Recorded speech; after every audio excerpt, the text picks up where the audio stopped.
Bienvenue à cette séance extraordinaire du Conseil municipal du lundi 20 décembre 2021 à 20h30. Avant de commencer l'ordre du jour, j'aimerais vous informer que vous allez voir là au bas de l'écran, dans le fond, un lien que vous allez pouvoir cliquer dessus pour voir le budget au complet.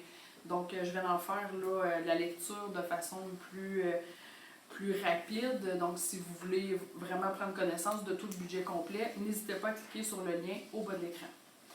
Donc, l'ordre du jour, présence. Au point 2, adoption de l'ordre du jour. 3, prévision budgétaire 2022. 4, programme triennal d'immobilisation 2022, 2023 et 2024.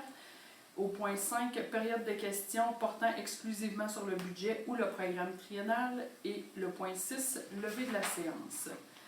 Est-ce que les présences sont prises? Madame Veillette? Oui. Est-ce que j'avais un proposeur pour l'ordre du jour? Bon. Monsieur Fournier et Monsieur Paquet. Au point 3, comme je vous disais, je vais passer là, rapidement là, les grandes lignes des prévisions budgétaires 2022. Donc, au nom du conseil municipal et en mon nom, il me fait plaisir de présenter à notre population les prévisions budgétaires pour l'année 2022 ainsi que le programme triennal de dépenses en immobilisation pour les années 2022, 2023 et 2024.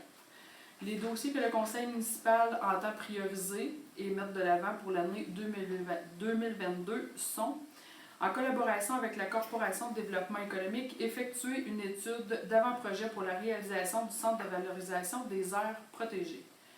Ensuite de ça, poursuivre avec la municipalité régionale de Comté de la Vallée-de-l'Or le travail menant à la mise en place d'un motel séricole afin de valoriser les rejets thermiques de Boralex.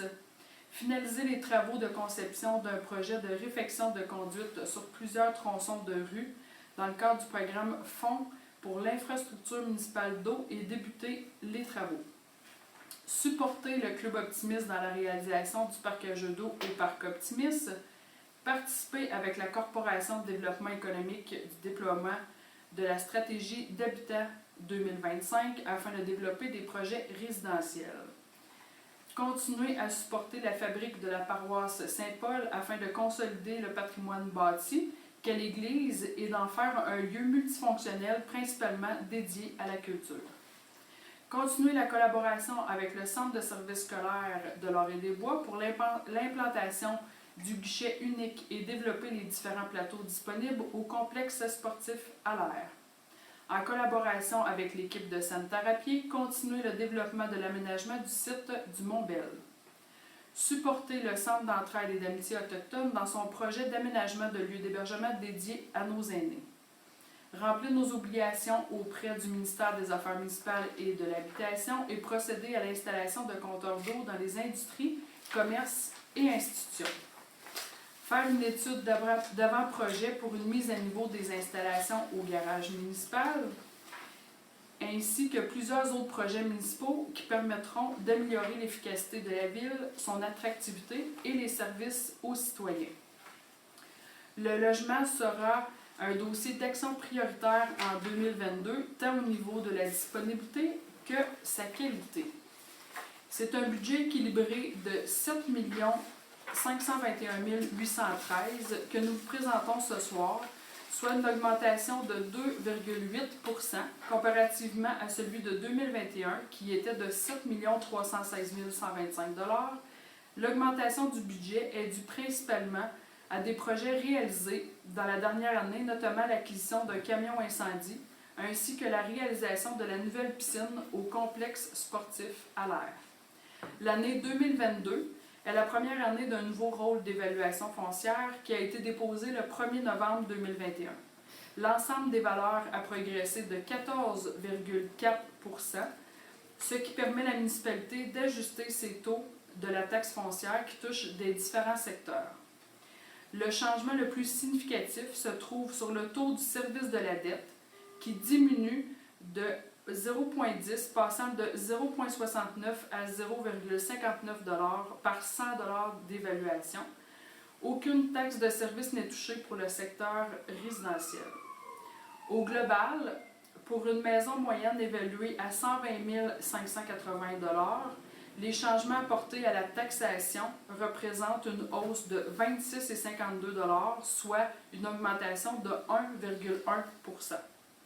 Également, une somme de 955 711 $ sera consacrée au remboursement de la dette en 2022, soit l'équivalent de 12,7 % du budget total.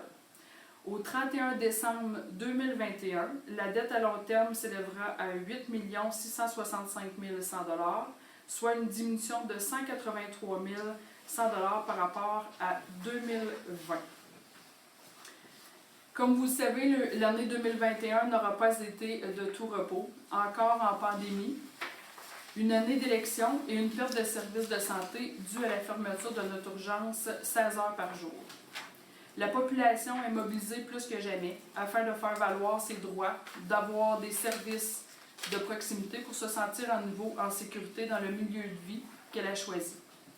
Malgré le fait que l'année 2021 aura connu ses soubresauts, la Ville s'est montrée forte et a démontré avoir une belle vision d'avenir pour le développement de Sainte-Terre en travaillant avec différents partenaires pour, entre autres, lancer l'exploitation de ses sentiers au Mont-Bell pour les marcheurs et adeptes de vélo de montagne, qui a accueilli dès sa première année une étape du circuit de la Coupe du Nord en août dernier.